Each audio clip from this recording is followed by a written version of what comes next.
네, 감사합니다. 오늘 성경 공부 7번째 시간을 갖도록 하겠는데, 오늘은 좀 갈 길이 멉니다. 지난 시간에 이어서 이 노아의 후손에 관한 얘기를 좀 마무리 짓고, 그리고 중간에 살짝 나오는 얘기, 바벨탑 얘기를 좀 하겠습니다. 그리고 이제 아브라함 얘기를 좀 시작하는 정도 선에서 오늘 오전 오후가 끝날 것 같은데요. 열심히 달려가 보도록 하겠습니다. 일단은 이제 큰 틀에서 아브라함의 시작입니다. 그래서 믿음의 조상 아브라함과 사라는 히브리서 저자는 뭐라고 말하고 있는가. 그래서 히브리서 11장 8절에서 12절까지를 우리가 좀 보겠습니다.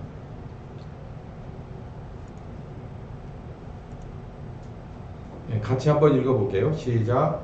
믿음으로 아브라함은 부르심을 받을 때에 순종하여 장래 기업으로 받을 땅에 나아갈새 갈 바를 알지 못하고 나갔으며, 믿음으로 저가 외방에 있는 것 같이 약속하신 땅에 우거하여 동일한 약속을 유업으로 함께 받은 이삭과 야곱으로 더불어 장막에 거하였으니 이는 하나님의 경영하시고 지으실 터가 있음을 바랐음이라.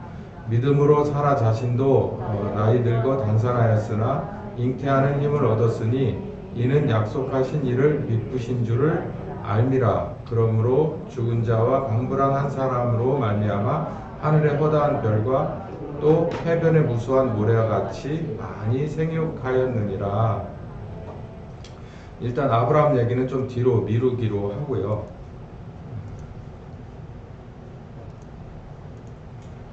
노아 얘기를 좀 이제 마무리 지려고 합니다. 창세기 10장에 보면 그 노아의 이제 일대기가 끝나고 노아의 족보를 얘기하고 있습니다. 창세기 10장인데 노아에게는 3명의 아들이 있었죠.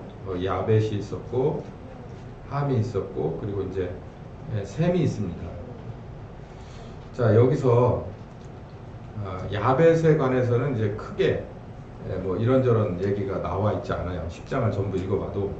근데 이제 함에 대해서 이렇게 저주를 받은 함이죠. 함에 대해서는 좀 눈여겨볼 만한, 눈에 띄는 게 좀 몇 가지가 있습니다. 예를 들어서 아들이 여럿 있는데 구스 미스라임 옆에 보면 이제 가나안까지 있거든요. 여기 보면은 이 구스라고 하는 이 아들이 요 니누에라고 하는 거 좀 뭐 생각나시죠? 니누에 아스루 요거 생각나시죠? 요것과 연관 있는 사람이고요. 그리고 블레셋과 연관 있는 게 미스라임입니다. 또 가나안은 소돔과 고모라 요것과 연관 있는 게 가나안입니다. 그러니 성경에서 볼 때 별로 썩 좋은 쪽으로 등장하지 않는 유명한 이름 중에서 어느 족속이 제일 많냐? 그러니까는 저주받은 함의 족속이 제일 많아요. 그래서 이 가나안 같은 경우는 소돔과 고모라 아주 굉장히 유명하죠. 가나안. 그래서 함을 저주하지 않고 가나안을 저주한 걸로 나오잖아요. 이 가나안이 바로 이런 사람입니다. 뿐만 아니라 가나안 7족속 그렇게 얘기하잖아요. 여부스 족속, 아모리 족속, 여기 기르가스, 히위 족속, 알가 뭐 이렇게 이 가나안 7족속 사람들의 이 조상이 누구냐? 함이에요. 노아의 아들 중에서 이런 사람들이 나왔습니다. 셈 같은 경우는 요 셈 족보는 여기 굉장히 이제 중요한 족보인데 이 족보 얘기를 하다 보면은 이게 참 가르치는 저도 듣는 여러분도 이게 도대체 내 족보도 잘 모르는데 이게 뭔 얘기냐 싶어가지고 어렵죠. 우리들 족보도 뭐 잘하는 사람 없잖아요. 저도 잘 모릅니다. 근데 이 셈에 관한 족보는 왜 필요하냐면 예수 그리스도가 이 셈의 족속에서 나오고 그리고 이 셈의 족속 중간에 아브라함이 있어요. 그렇기 때문에 이 셈의 족보를 좀 알아야 됩니다. 노아의 그 아들 중에서 이 셈이 있는데 셈의 아들이 알람, 아수르, 아스박, 룻, 아람. 그래서 이제 꽤 많죠. 그런데 제가 이 굵은 글씨로서는 아르박삿이라고 하는 사람 쪽으로 뭐가 흘러가느냐면 아브라함 쪽이 흘러갑니다.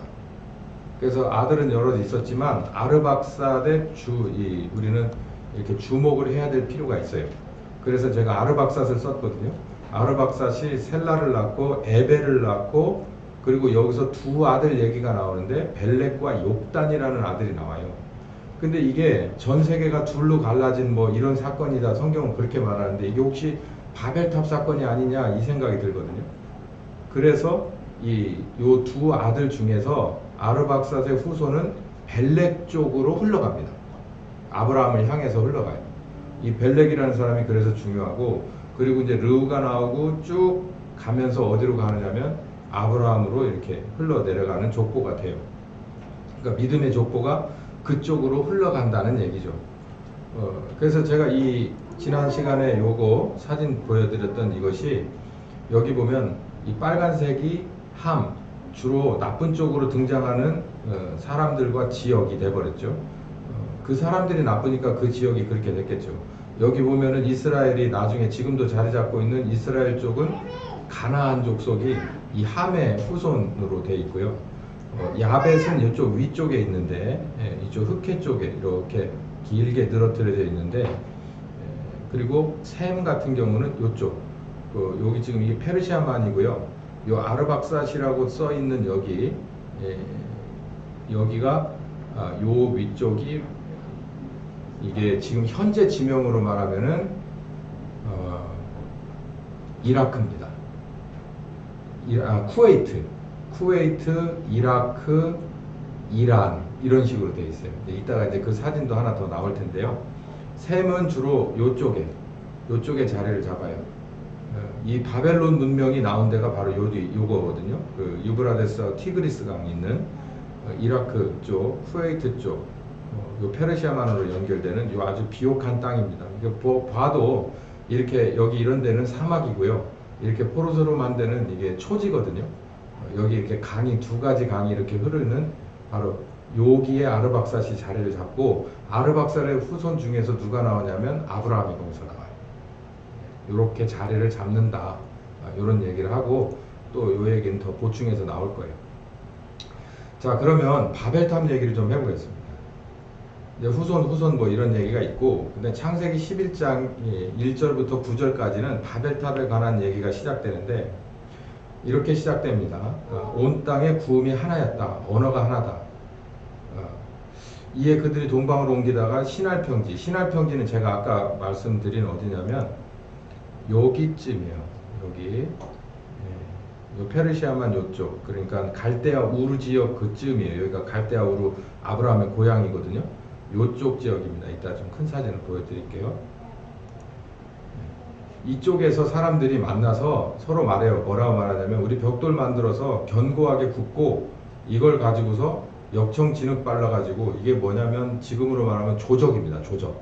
그 벽돌집. 아주 단단하게 벽돌집을 져서 성과 대를 쌓아서 꼭대기 하늘에 닿게끔 하자. 그리고 우리 이름을 내고 온 지면에 흩어짐을 면하자라고 하였어요. 이거는 다른 말로 말하면 하나님께 도전을 하는 거죠. 이제 말로는 좋게 말하는데 꼭대기 뭐 하고 성과 대를 쌓아서 흩어짐을 면하자 하지만 결국은 하나님 앞에 도전하자는 얘기예요.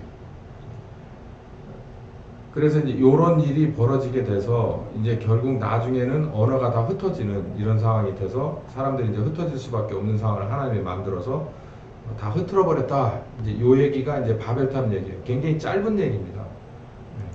그래서 9절까지, 1절부터 9절까지에 있는 얘기인데, 전 여기서 사진을 먼저 하나 더 볼까요? 여기 보면은 이게 아까 말씀드린 페르시아만이고, 여기 요 두 강이, 요게 유브라데스 강이고 요게 티그리스 강입니다. 한 여기쯤 되는 데가 쿠웨이트고요. 여기쯤 되는 데가 아마 이라크일 거예요. 그리고 이쪽이 이란 쪽이고 지금의. 그러니까 이란 이라크 문명이 굉장히 오래된 문명이고, 여기 보면 바벨론이라고 검정점 여기 찍고 여기 바벨론이라고 썼잖아요. 여기 니느웨가 있고 여기 하란이 있고, 그 당시 고대에 있어서 굉장히 중요하고 큰 문명권이죠. 그래서 이 전체를 통틀어서 우리는 메소포타미아 문명권이다 이렇게 말을 하죠. 물론 이쪽에 애굽 쪽에도 나일강 문명, 애굽의 문명이 있고 이집트 문명이 있고 이쪽도 인류 문명의 발상지 중에 하나인 메소포타미아 문명권이라고 해요. 이거에 대한 다큐멘터리는 볼만합니다. 여기가 왜 이렇게 되게 됐는가라고 하는 것을 이 다큐멘터리도 잘 된 걸 보시면은 이거 참 굉장히 흥미로운 동네예요. 이 동네도 그렇고 이 동네도 그렇고 참 이런 것 얘기하면서 시간을 보내면 정말 하고 싶은 얘기가 많은데 오늘은 그냥 성경 얘기만 해야 되니까요. 어쨌든 물입니다. 물. 모든 문명의 근원은 물인데요. 물은 어디서 오게요? 물이 어디서 흘러내려올까요? 하늘에서만 이렇게 내려오는 건 천수답이죠. 그 논도 천수답이 있고 물길 끌어다가 하는 답이 있죠. 다르잖아요. 물은 어디서 올까요? 땅 속에서도 와요. 땅 속에서도 오는데 그 땅 속에서 오는 물은 어디선가로 스며들어서 나오잖아요. 그거는 제가 뭐 지질학자는 아닌데 어디서 오느냐면 만년설에서 옵니다. 만년설. 만년설에서 그 물이 녹아서 내리잖아요. 그럼 그 물줄기 자체가 내려오는 게 그 주변이 지하수가 형성이 되고 지하수에 스며드는 그 이상이 내려오면 그게 강이 돼요. 그게 바로 요게 강이 2개씩이나 여기 맺혀 있잖아요. 이 강은 생명이라고 말하는 게 물만 주는 게 아니고요. 그 강을 타고 뭐가 흘러내리냐면 토사가 흘러가요. 그래서 하류로 내려가면 갈수록 고운 모래들이 쫙 깔리거든요. 농사 짓기가 아주 좋은 땅이 됩니다.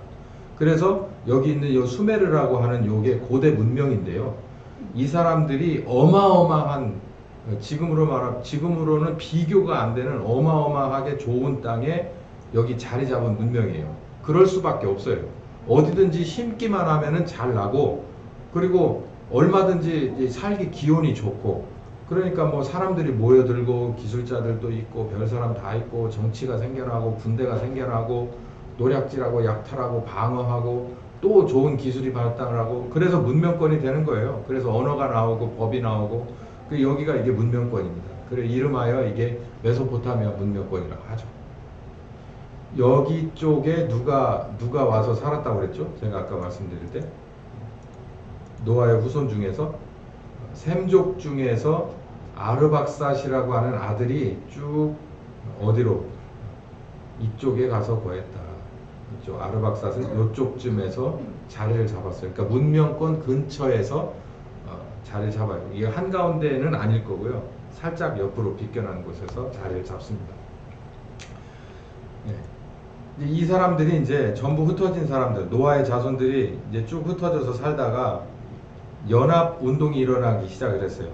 왜 그러냐? 이유가 뭐냐고 이제 이 창세기 저자는 뭐라고 말하냐면은 구음과 언어가 하나였다. 그러니까 우리도 지금 나라 대 나라가 여러 가지 뭐가 있지만은 그 중에 가장 큰 구분되는 기준이 언어이기도 하거든요. 언어라고 하는 것이 틀리면서 언어가 틀리면은 소통이 안 돼서 서로 같이 살기가 어렵잖아요. 그런 것처럼 여기는 그런 게 전혀 없었다는 거예요. 그러니까 이제 모든 게 사실상 한 문화권인 거죠. 그럴 수밖에 없는 상황이고 그래서 이제 언어가 이렇게 서로 나눠지기 전에 있었던 일이라는 거예요. 그래서 이 사람들이 언어가 나눠지기 전에 뭐를 했느냐면은 뭐 한마디로 말해서 하나님 앞에 도전하는 일이 벌어졌는데 이 사람들은 흩어짐을 면하자라고 자기네들이 결정을 하고 움직입니다. 그래서 이 얘기는 이렇게 제가 보여요. 언어가 통일돼 있고 목적이 통일돼 있고 그 목적을 이렇게 이루어 줄 만한 기술이 확보가 되어 있어요. 그래서 뭔가를 도모하게 되는데 지금 이제 뭐 이거 옛날 얘기니까 이 사람들이 바벨탑 사건이 없었으면 우리가 언어가 다 내가 제2외국어 뭐 이런 거 할 필요가 없을 텐데 이런 생각도 그건 아주 옛날 어렸을 때는 하는 얘기고 이걸 가만히 보자고요. 언어 통일, 목적 통일, 기술 통일 지금 어떻습니까? 지금도 언어 때문에 문제가 되죠. 그래서 어디 유학을 가려면 뭐 토익을 봐야 되고 토플을 봐야 되고 이러는데 제가 볼 때 이 언어 문제 없습니다. 지금 거의 문제될 게 없어요. 이거 언어라는 게 이제 한번 지나간 거가 돼 가고 있어요. 뭐 언어를 그렇다고 공부하지 말라는 얘기 아니에요. 아이고 목사님 그러는데 앞으로 언어 배울 필요 없대. 다 통일된대. 그러지 마시고 앞으로 그러면 파일럿도 없어져요. 다 무인기니까. 그렇다고 파일럿 하지 마요? 그렇지는 않아요. 근데 제 말은 뭐냐면 언어라고 하는 것이 장벽이 되던 시절은 서서히 가고 있다는 말이에요. 그러니까 영어 하나만 잘해도 먹고 살던 때가 있었어요. 근데 요즘은 영어 하나만 해가지고서 먹고 사는 거는 아주 기본적인 것만 할 수 있습니다. 그렇지 않은 사람에 비해서 이게 크게 이게 특혜로 작용하지는 않는다는 거예요. 결정적인 특혜로. 예. 이 언어도 사실상 극복돼 가고 있고요. 그리고 목적도 사실상 통일돼 가고 있어요. 그리고 그럴 기술이 확보돼 있어요. 자, 이게 무엇을 위한 거냐? 이걸 한번 고민해 봐야 될 필요가 있죠. 이게 뭔 얘기냐? 뭔 뜬구름이냐? 그래서 제가 이렇게 한번 얘기해 볼게요. 뭐 이런 거 다 그만두고요. WCC 얘기만 한번 해봅시다. WCC가요, 생각보다 이게 우리나라에 들어온 지가 꽤 됐습니다. 꽤 됐고요. 그 나름 역사와 전통이 있어요. 우리나라의 그 신학계에도 그리고 교단에도.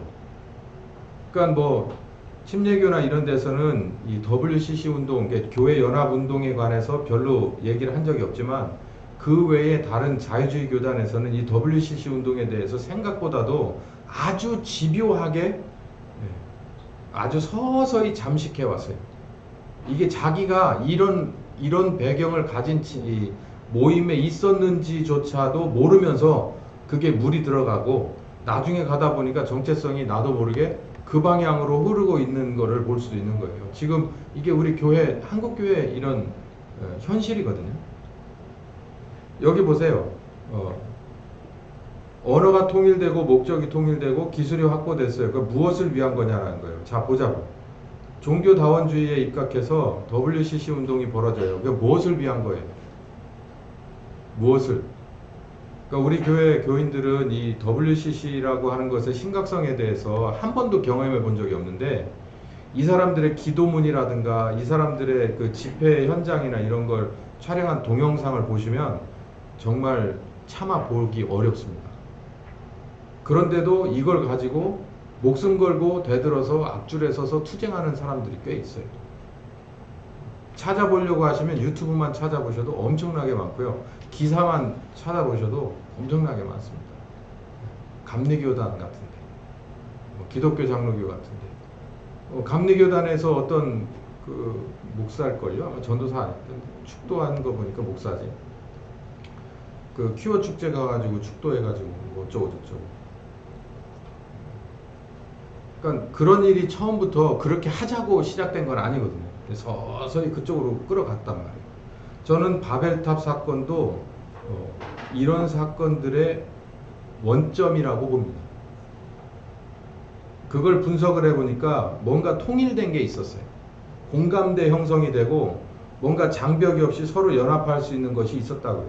그리고 그렇게 할 만한 이유와 방법이 있었어요. 그러고 났을 때 하는 것이 하나님을 대적하는 거냐 순종하는 거냐를 생각해 볼 필요가 있습니다. 이 글로벌 시대도 생각보다 좋은 겁니다. 왜냐하면 교회적인 차원에서 복음적인 차원에서 선교사들이 어딘가를 들어가고 그들을 이렇게 보조해 줄 만한 행정적인 기반이라든가 이런 재정적인 것들이 서로 연결되는 네트워크를 쉽게 구축한다는 데는 글로벌 이 지구촌, 우리말로 지구촌 시대, 이 글로벌이라고 하는 얘기가 굉장히 좋은 얘기거든요. 근데 여러분 들어보셨겠지만은 이제는 지구촌이라고 하는 그 얘기 자체가 뭐가 되냐면 이젠 서로 간에 장벽이 없는 거예요. 근데 뭔 장벽이 없냐고. 그러니까 여기서 이제 프레임이 하나가 나와요. 그러니까 저처럼 장벽을 왜 없애? 그러면은 뭐가 되느냐면 속 좁은 저기가 돼버리는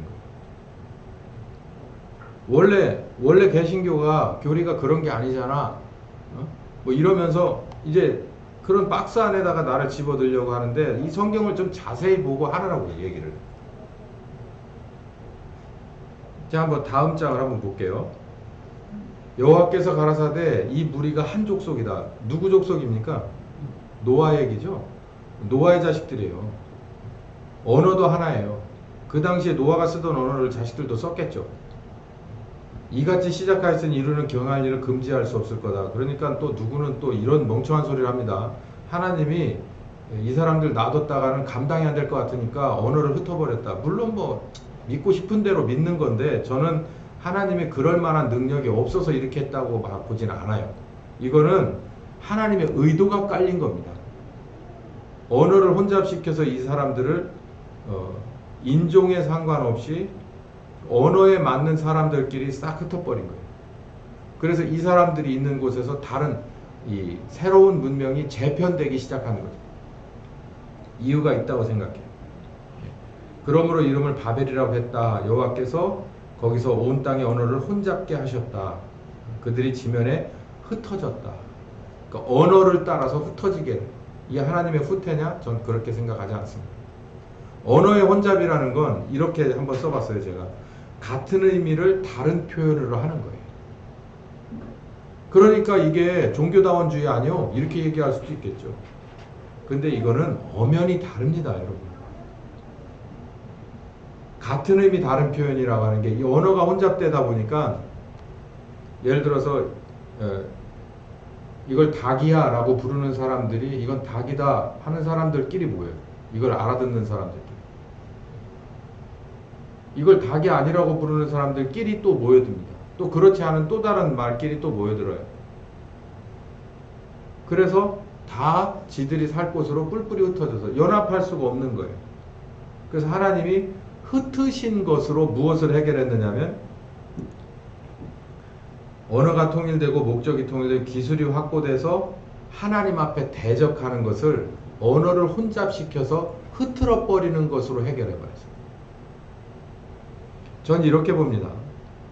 이 바벨탑 사건은 지금도 이루어지고 있어요. 뭐가?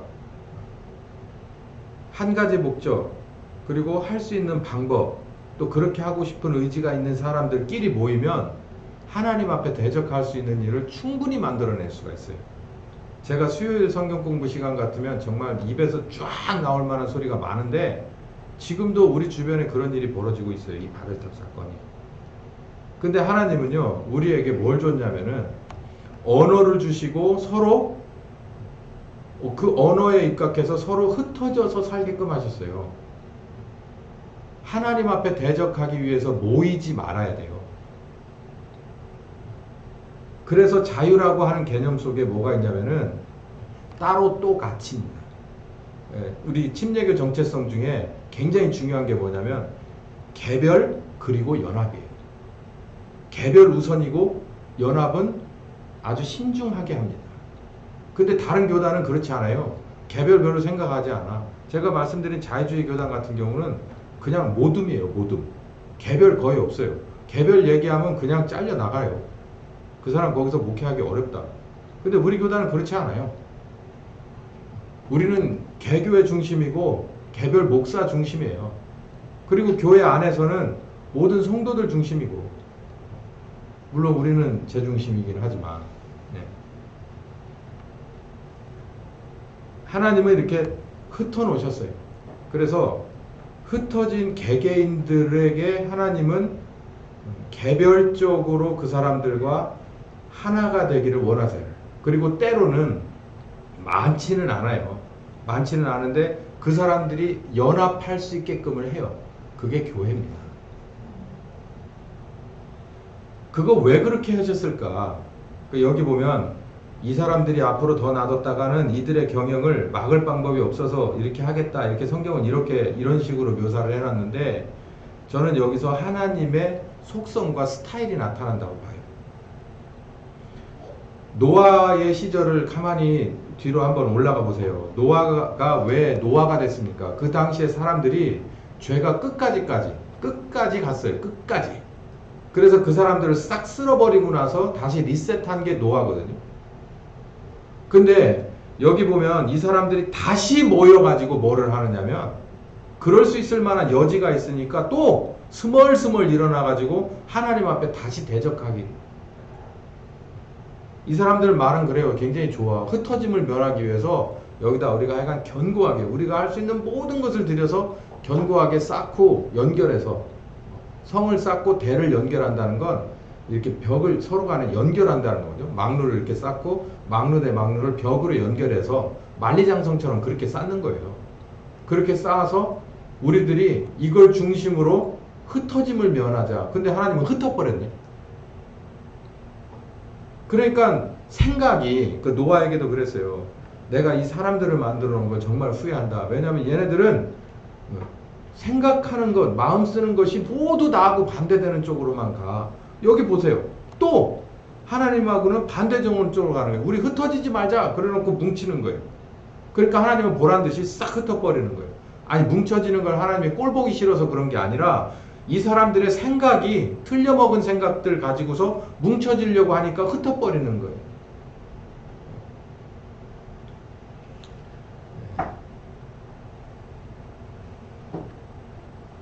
하나님은 우리를 구원하시길 원해요. 구원하시길 원하는데 사람들은 뭘 원하냐면 서로 뭉쳐서 십시일반 뭉쳐서 살기를 원해요. 그 사람들 사는 방법이에요. 좋아, 나쁜 건 아닌데 뭉쳐져서 하나님의 반대되는 쪽으로 뭐든지 도모하면서 사는 걸 하나님은 그걸 못 봐요. 차라리 떼는 거예요. 근데 눈치 빠른 분들은 오늘 왜 이 얘기가 먼저 나오고 그 뒤에 아브라함이 나오는지 아실 거예요. 여기에서 이런 사람들 가운데서 이렇게 모임, 그 모듬 속에 같이 호흡하고 살아가던 아브라함 일가를 빼잖아요. 아니 도저히 안 되겠다. 그러니까 빼. 그 뒤에 롯 얘기도 나와요. 롯도 소돔과 고모라 이 거름통 같은 그 성읍에서 빼는 거잖아요. 이게 구원이에요. 구원은 그 모든 것을 받고 하나님 나라로, 그러니까 문화의 리더로서의 예수 그리스도가 아닙니다. 문화의 리더로서의 예수 그리스도가 아니라 거기서 우리를 빼내는 거예요. 때를 따라서 하나님이 원하시는 하나님의 뜻을 보여주고 하나님의 판단을 보여주기 위한 빛과 소금으로 우리를 잠시 그 안에 넣기도 하지만 사실 구원의 가장 큰 의미는 그 가운데서 빼는 거예요. 그러니까 교회를 에클레시아라고 부르는데 에클레시아는 세상 속에서 예수를 믿고 나온 사람들의 모임이라는 뜻이에요. 그러니까 우리 여기서 바벨탑 사건에서 우리 좀 알아야 될 게 뭐가 있냐면, 그렇다고 그 예수님 오실 당시에 그 에센파들처럼 그냥 어디다가 이렇게 물 조금 나오는데 옆에다가 매일같이 정결하게 목욕하고 수도원처럼 노동하면서 성경을 필사하는 이런 사람들로 우리는 묻혀서 지내자는 얘기가 아니고, 우린 이거를 알아야 된다는 거예요. 하나님은 그 모둠에서 우리를 빼내기를 원한다는 거예요. 이게 하나님 스타일이에요. 그래서 하나님이 여기서 하실 수 있는 일이 뭐냐면 다 모여진 잘못된 쪽으로 가는 사람들을 일단은 흩어놓는 거예요. 흩어놓고 하나님의 방법에 따라서 누굴 찾아가느냐면 아브라함을 찾아가는 거예요. 왜? 거기 예수 그리스도를 보내야 돼요. 우리는 이 일을 볼 수 있습니다. 지금도 이런 일은요, 이 바벨탑에 관한 이야기들은 정말 하고 싶은 말이 많아요. 지금도 그냥 비일비재하게 벌어지고 있습니다. 전 세계가 연합해서 뭘 하자고 하는 집단들 있잖아요. 이름 가만히 보세요. UN부터 시작해서 WHO, 굉장히 할 말이 많은데 제대로 가고 있어요? 그린피스 제대로 가고 있어요? 저는 그렇게 보지 않습니다. 아브라함의 이동 경로인데요. 이거 이제 아브라함 때 이제 더 나오도록 하죠. 자, 아브라함의 족보를 좀 보겠습니다. 11장에 이제 아브라함의 족보가 좀 더 나오는데, 아브라함이 여기 나오죠. 셈의 후예가 이랬다. 그러면서 아르박삿을 낳았어요. 그러니까 제가 여러 아들들이 있는데 그게 누구에게로 내려갔다고요? 믿음의 그 유산이 아르박삿에게로 내려갔다는 거예요. 이걸 보면서 우리 좀 알아야 될 게 있는데, 하나님이 보시는 이거 쓸만하다라고 하는 믿음이 내려간 줄기가 다 같이 내려간 건 아니라는 걸 알아야 돼요. 여기 보면은 창세기 10장에도 얘기가 되어 있지만 11장에 노아의 후손 얘기 그리고 셈 얘기가 또 나오는데, 아브라함 얘기를 하기 위해서 이제는 셈의 아들이 한 5명 되는데 한 4명은 싹 날려버리고 누구만 나오냐면 아르박산만 딱 나와요. 나머진 얘기할 필요가 없는 거예요. 그리고 아르박산도 누 낳고 한 다음에 24절 보니까 나홀이 나오는데, 나홀은 아브라함의 할아버지입니다. 할아버지고, 이 할아버지가, 이 나홀이 누굴 낳느냐면 아브라함의 아버지인 데라를 낳습니다. 그러니까 아브라함의 할아버지 이름 정도는 알아야겠죠. 나홀입니다. 성이 나신지는 모르겠는데 안 웃기시죠? 나홀이고요. 골프에서 나인홀인가? 어쨌든 그렇게 외우시면 될 것 같아요. 시험은 보지 않습니다. 나홀이 아브라함의 할아버지, 그 다음에 데라는 아브라함의 아버지, 이렇게 보시면 돼요. 그거 정도는 아는 게 기본이겠죠. 데라가 70세 때 아브라함과 나홀과, 이건 요 할아버지 나홀을 손자가 낳을 수는 없잖아, 아들이 낳을 수는 없잖아요. 그러니까 다른 나홀이겠죠. 나홀을 그리고 하란을 낳습니다. 그래서 데라가 셋을 낳는데, 여기서 눈에 띄는 이름이 누구냐면 아브라함이죠. 아브라함이 여기 아버지 데라에게서 낳고요. 그리고 롯이라고 하는 사람은 누가 낳냐면 이 하란이라고 하는 사람이 낳고 얼마 안 있다가 죽습니다. 그래서 결국은 이 삼촌 아브라함을 따라서 이 롯이 아브라함에게는 조카죠. 그리고 삼촌이죠. 결국은 그 밑에서 이제 아버지처럼 모시면서 돌봄을 받으면서 살게 되죠. 그래서 여기 보니까 하란은 그 아비 데라보다 먼저 본토 갈대아 우르에서 죽었다 되어 있죠. 그래서 롯이 사실상 아브라함의 몫이 됩니다. 양아들 비슷하게 되죠. 데라가 그 아들 아브람과 하란의 아들 손자 롯과 그리고 자부 며느리 아브라함의 아내 사레를 데리고 갈대아 우르를 떠나 가나안 땅으로 가고자 하더니 하란에 이르러 거기에 거했으며, 데라는 여기서 250세를 향수하고 하란에서 죽습니다. 자, 요 사진을 보시면 갈대아 우르가 여기죠. 수메르 문명권입니다. 이 문명권이라고 하는 건 아주 지금으로 말하면은, 지금은 이런 게 찾아보기가 어려워요. 그러니까 문명권 대 비문명권이라고 하면은 지금으로 말하면 어떻게 될까요? 지금의 예를 들어 도시라면, 도시가 있다면 비문명권은 어딜까? 아마존에서 아주 깊숙이 들어가서 거기에는 뭐 전기, 상수도 이런 것뿐만 아니라 성문법도 없고 그냥 거기는 정글의 법칙이 우선인 그런 데를 비문명권이라고 보면 되는데, 이 갈대아 우르는 법도 있고 질서도 있고 나름대로 아주 체계가 잘 잡힌 데요. 그러니까 우리로 보면 어떨까? 서울 특별시하고 저 어디 자연인들 사는데, 그런데 전기도 없고 뭣도 없고 하는 그런 데라고 할까요? 자연인들만 뜨문 사는 어느 큰 산맥 속에 어디, 이렇게 보면 뭐 정말 어마어마한 차이가 있죠. 이 문명권 안에서 살았어요. 우르라. 그 중에서도 우르는 굉장히 거대한 도시입니다. 우르에 관한 다큐멘터리도 한번 보시면 정말 이 우르가 어떤 데인지를 알 수 있어요. 서울특별시, 그때 당시 서울특별시하고 잽도 안 돼요.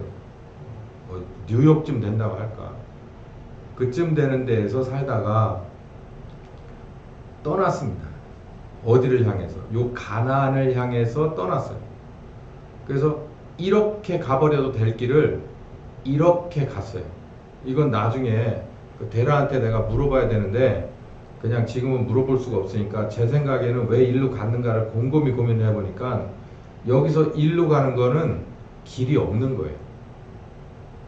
여기는 문명권에서 또 다른 문명권으로 이렇게 길이 뚫려 있는, 예를 들면 실크로드처럼 이런 길이 있었으면 일로 갔겠지만 그렇지 않으니까 이렇게 해서 도시에서 하란으로 가서, 하란에서 당시의 도시였던 다메섹으로 해서 가나안에 진입하려고 한 것 같습니다. 그래서 이 우르에서 이민을 떠나요. 이민을 떠나서 하란으로 중간 기착지 하란에서 가나안을 바라보며 모세처럼 죽습니다. 가나안을 가려고 처음에 먼저 시작한 건 누구라고 그랬죠? 여기 보면 아브라함이 아니고 아브라함의 아버지 데라가 먼저 갈대아 우르를 떠나려고 했어요. 근데 성경은 하나님이 데라에게 뭔가 영감을 주셨는지 뭐 했는지에 대한 얘기는 전혀 안 나와. 전혀 나오지를 않고, 아니 생각을 해보세요. 이 우르 지방에서 가나안, 당시에 가나안이 뭐 좋은 게 있다고 가나안까지 가려고 하겠습니까 이거? 아니 못 사는 나라에서 잘 사는 나라로 이민은 떠나요 지금도. 그런데 정말 최고로 잘 사는 나라에서 저 후진 나라로 어떻게 이민을 떠나요? 그건 뭔가 특정한 이유가 있어야 가는 거잖아요. 뭔가 이유가 있어야 돼요. 아니면 미쳤거나. 근데 미친 것 같지는 않고 뭔가 이유가 있는데, 아브라함에 관한 것은 창세기 12장부터 나오는데 데라에 관한 얘기가 안 나와. 근데 데라에게도 분명히 저는 뭔가가 있었을 거라고 100% 확신합니다.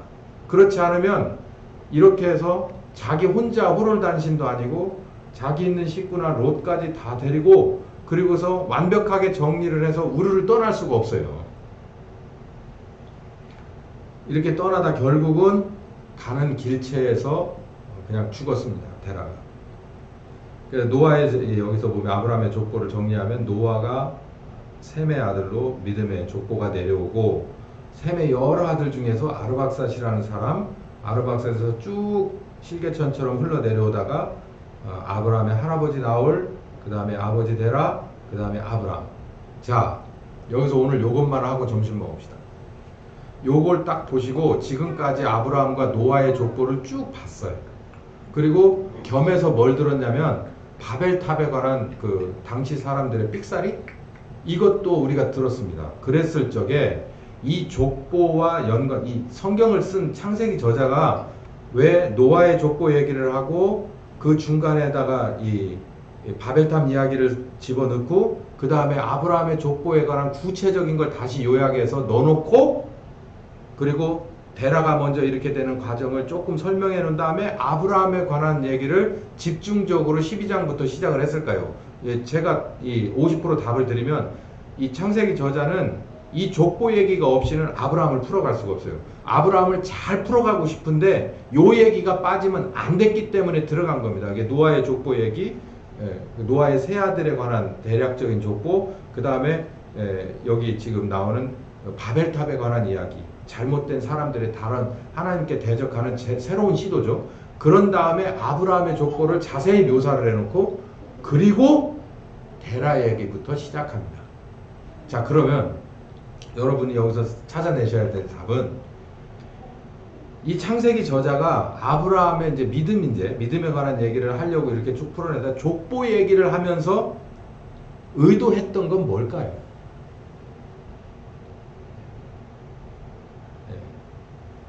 어쨌든 연결해서 집에 가서 생각해 보시면 제가 답을 드릴게요. 그 뭔 얘기냐면은 떠나는 얘기입니다.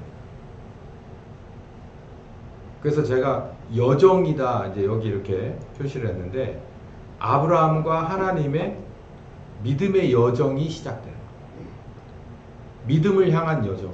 믿음은 이런 거야 라고 하는 그 여정이 어디서부터 출발하느냐면 노아 때, 물론 그 이전도 있지만 구체적으로 어디에서부터 쭉 창세기 저자가 썼느냐면 노아 때부터 그 여정이 시작됐던 걸 알 수 있어요. 사실은 노아도 이 믿음에 관한 여정을 해오다가 노아의 역할을 톡톡히 했죠. 그 뒤로 이제 아브라함이라고 하는 완벽한 믿음을 얘기하기에 앞서서 족보 얘기를 하는데 뭐가 실개천처럼 수많은 갈래 저기 노아의 세 아들 중에서 야벳으로 자손들 중에 뛰어난 사람, 그리고 저주받은 가나안 족속으로 뛰어난 사람, 이런 사람 얘기를 다 하는 거는 수백 수천 갈래의 그 족보, 그 노아의 씨앗들 중에서, 그 자손들 중에서 진짜 믿음의 여정은 이렇게 실개천처럼 한 사람 한 대로 이어져 왔다는 것을 얘기하고 있는 거예요. 대단하지 않습니까? 그래서 결국은 아브라함에게 그 차례가 온 거예요. 어떤? 하나님이 원하시는 믿음이라고 하는, 믿음이 믿음에 이르는 구원의 열쇠잖아요. 그 믿음이라는 게 뭔가를 가르쳐 주기 위해서 하나님이 그렇게 세밀하게 아주 미세한 작업까지 하나님이 계획하고 하셨다는 얘기예요. 그거를 이 저자가 하고 싶은 거예요, 지금. 그래서 폭넓게 노아의 자손들을 쫙 벌려놓기도 했어요.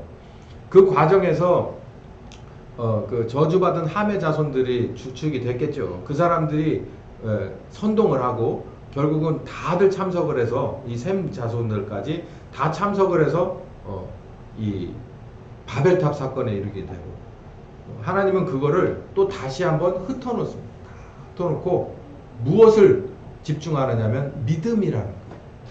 하나님이 원하는 이 구원의 시작인 믿음이라는 것을 우리들에게 가르쳐 주시고 그 본보기를 삼을 만한 누구를 보내려고, 그 후손으로 그리스도를 보내려고, 그 명문 가문을 위해서 하나님이 정말 터치 신경 썼다는 걸 알 수가 있어요.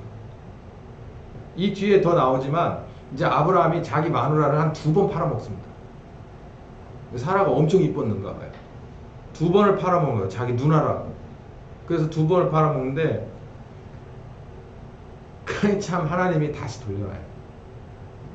그 이유가 뭐냐면 아브라함과 사라를 통해서 이삭을 낳아야 돼요. 그래야 그 족속으로 누가 나오냐면 예수님이 거기로 나오잖아요. 근데 만약에 거기서 자칫 잘못해서 아브라함이 실수를 해서 그냥 이렇게 놨더니 누가 홀랑 채가가지고 애굽의 왕비가 돼버렸더라. 그러면 예수님이 애굽의 후손으로 와야 되잖아요. 그러면 아브라함의 이제 뭐가 또 그러면 다른 여자를 통해서 그쪽으로 예수님이 오나? 하나님 그렇게 안. 하나님은 뜻을 세우면 그냥 그대로 가는데 안 되니까는 다시 가져다 여기다 놓잖아요. 이게 참 보면 볼수록 하나님이 참 이런 분이시구나라는 거예요. 자, 요거 하나만 알고 가세요. 아브라함이라고 하는 믿음의 조상, 그 조상 얘기를 하려고 노아의 족속부터 쭉 얘기가 어디까지 나오냐면은 데라까지, 나홀과 데라까지 나오는데 이 여정이 그냥 어쩌다 아브라함이 아니고 하나님이 다 그렇게 이어가고 있었다는 거예요.